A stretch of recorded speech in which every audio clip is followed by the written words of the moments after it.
Hey, what's up, what's up, what's up, what's up, what's up? Gracious good morning to you good people. It's your girl KB. You know what I do, and you know why I do it. It is Tuesday morning.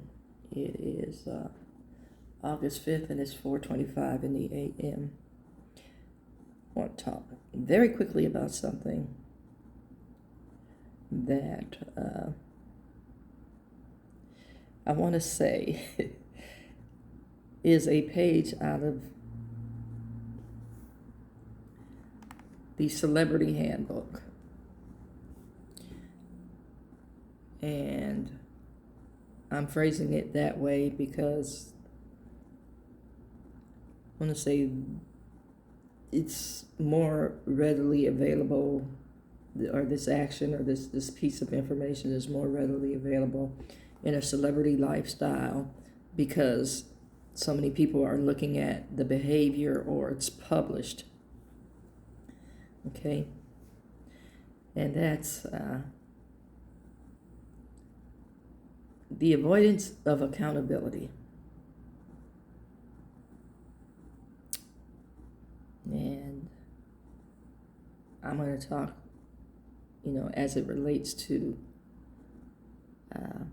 how people see themselves and how they portray themselves, living that dichotomous life and, ducking, dodging, hiding. Say I'm making reference to the movie Dodgeball again. Ducking, dodging. I think it's diving. I don't even want to get into it. Let me just talk about what I need to talk about. The other day, when the flames got hot for number 47, the defense mechanism, the armadillo status to avoid accountability. Armadillos roll up in that ball and think they have that armor, but there are spots of vulnerability. Okay, well, when the flames got hot for number 47, the conversation turned to health. Oh, he has bruises on his hand, he has swollen ankles, and, he has this condition. Yeah, the condition is Latin for foot in mouth and head up behind. I'm breaking it down in everyday's layman's terms for you. Foot in mouth and head up behind. And fear of shadow. I hear my grandma's voice resonating. Don't do it if you're ashamed of it. So Mr. Racist, alleged racist, don't want to get banned or audited or whatever it is that they do, now wants to talk about his health. Now, if you remember, during his first term, he had somebody forced the MD to lie about his weight and, his overall medical condition, to match or better Obama's, because he couldn't possibly be considered less than someone black. That was the whole point of that. Now we're seeing otherwise. And we've seen otherwise for a very long time. But now, I have this medical condition.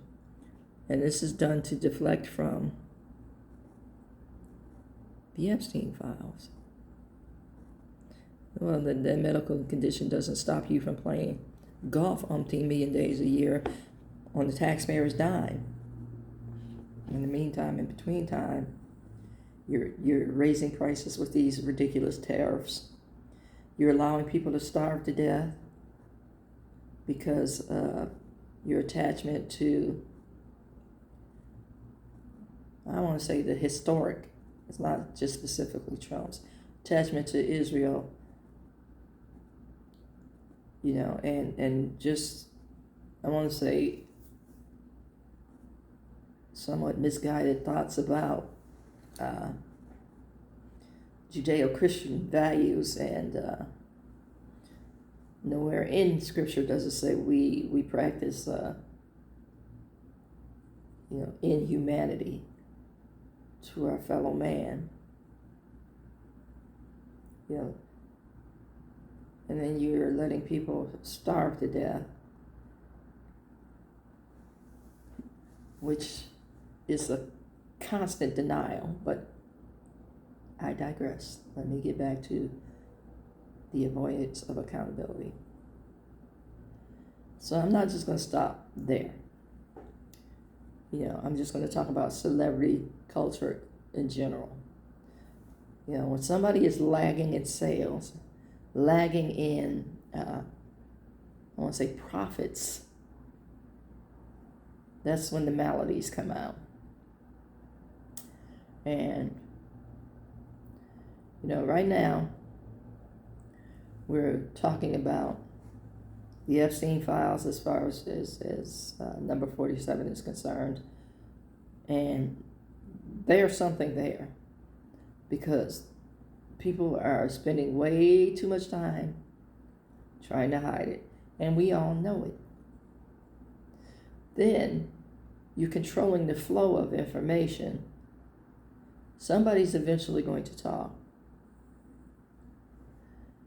And with Ms. Maxwell being moved, girl, you better be concerned about why you were moved and how you were moved.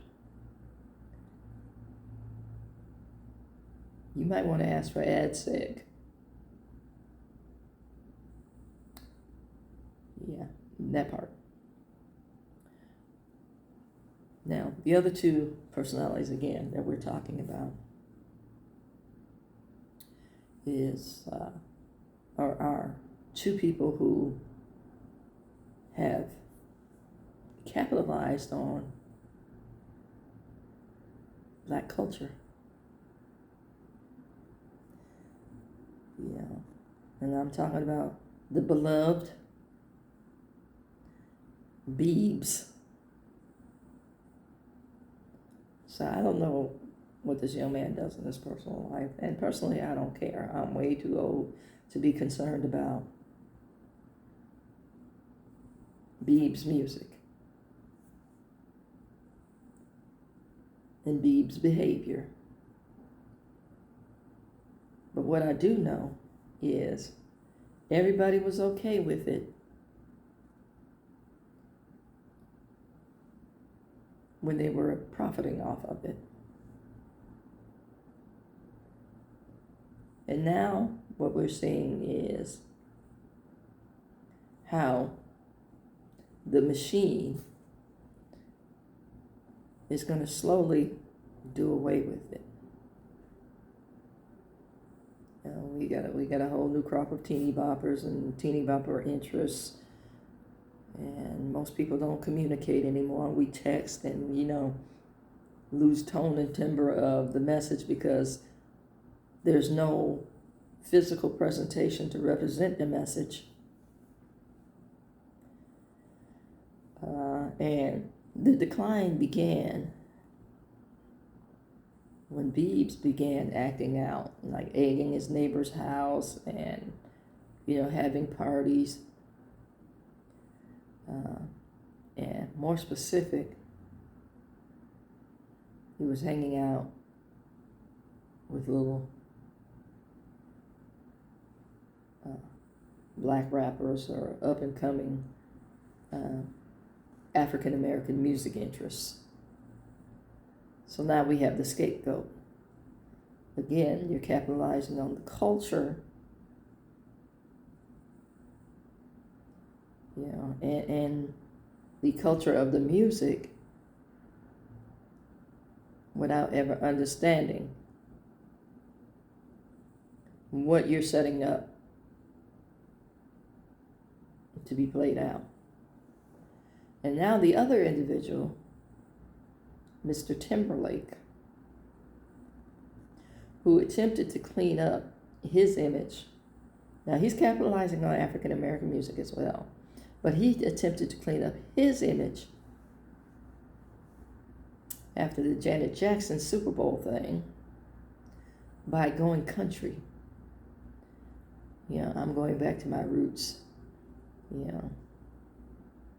Okay, so I'm not even going to dance with the date that bought me and the company that I keep. He backpedaled on the Super Bowl incident. Now, he did apologize. But who did he apologize to?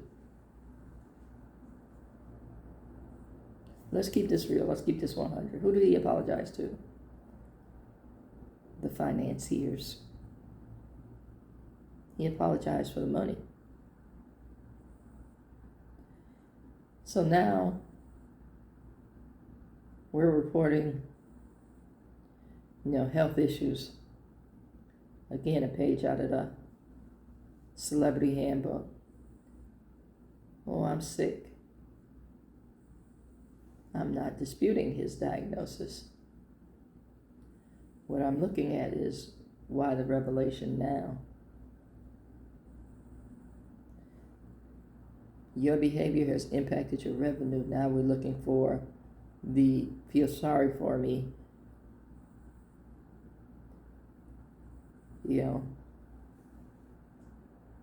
Most African Americans I know who got with the JT bandwagon jumped off so quick after the Super Bowl